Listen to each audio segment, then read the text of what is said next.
Okay, so state the compass bearing and true bearing of each of the following directions. What would you say the compass bearing and true bearing for northeast would be?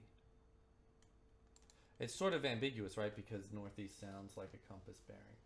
Do you know what the difference is between a compass bearing and a true bearing?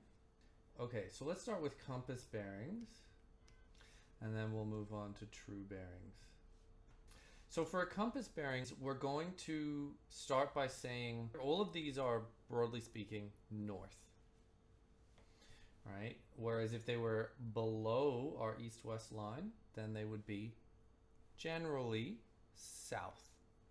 So we always start by figuring that out. So let's say, for example, we're looking at something that is up here, and that would be north. And then what we're going to do is we're going to say from north, how many degrees do we have to turn to the east? So we could say north 40 degrees east. That might be a compass bearing. This one over here, we could say that looks like it might be north, I don't know, 70 degrees west. Okay, if we had something down here, we would say south 70 degrees east. For that one there. All right, does that make sense? Do you have any questions? Okay, so those are compass bearings. Now let's talk about what the true bearings might be for each of those. So true bearings are actually quite easy to understand as well. It means you always start facing true north, and you always start turning towards the east in a clockwise direction. And you basically say, well, how many degrees do you have to turn until you're facing in that direction? So for this one here, we would just say 40 degrees. And we usually put a 0 there to show that, you know, true bearings tend to be 3 digits. And so if there's no hundreds digit, we put a 0 just to show that it's a true bearing. So from north, we go 40 degrees east. That one's really easy. Now let's have a look at this one. Let's do this one south 70 east next. So that one is this one down here. And so if we've got 70 degrees east of south, how many degrees south of east are we? What's the angle in here?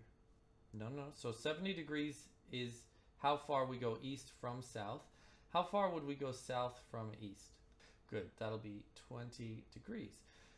So if we start at true north and we turn 90 degrees, we're facing east, and then we turn another 20 degrees, now we're facing in the direction that we're interested in. So we would say this is 110 degrees true. Sometimes we even put a T there to say that it's a true bearing, but generally that's not necessary because the context of the question makes it obvious.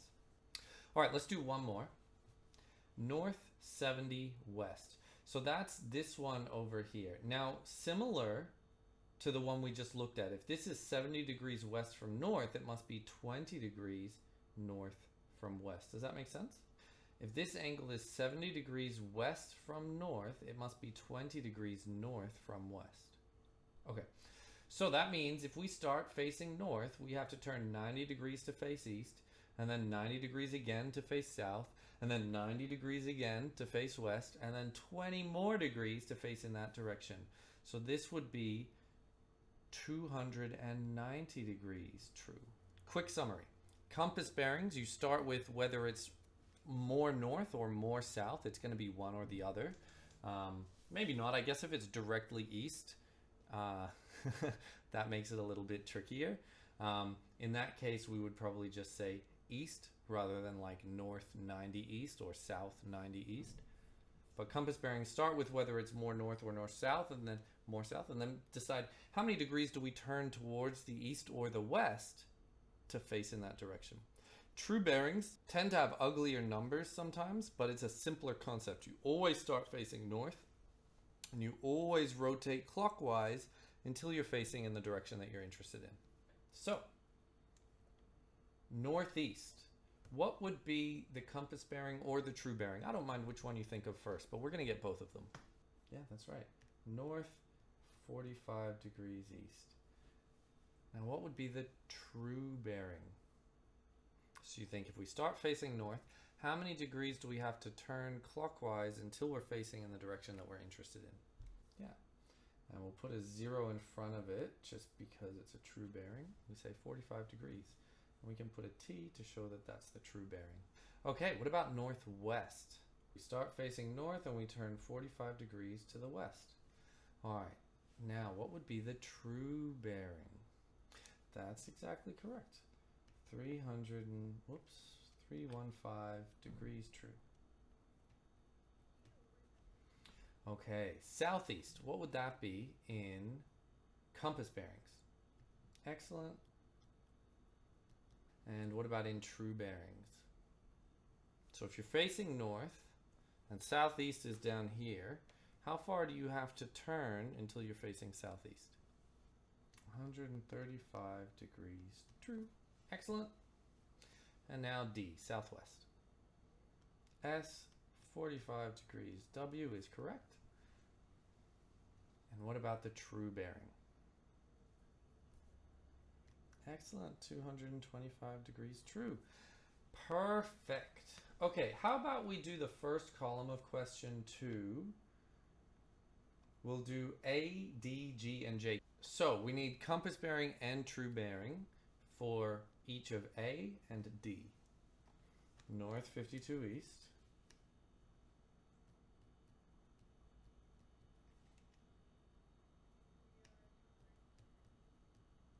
Excellent. All right, D.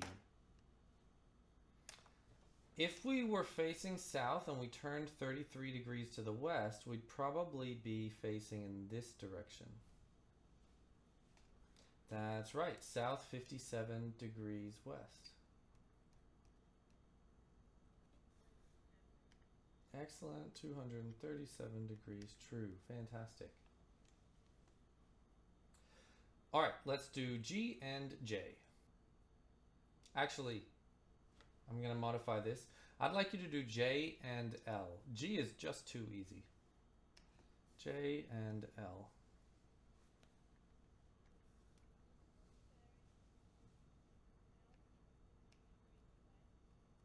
Excellent. Perfect. All right, and L. But if we're saying south something east, what you need to be telling me is what's this angle here? Well, how much is this part of the 250 degrees? Okay, so how much is left? Good. So from south, we have to turn 70 degrees towards the east.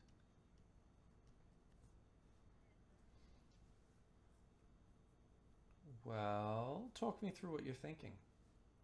Well, in that case, again, you found this angle, which is the angle you need to turn east or clockwise starting at north. So that is, in fact, the correct thing to do. 110 degrees true is the right answer. All right, so I think that you have the basics.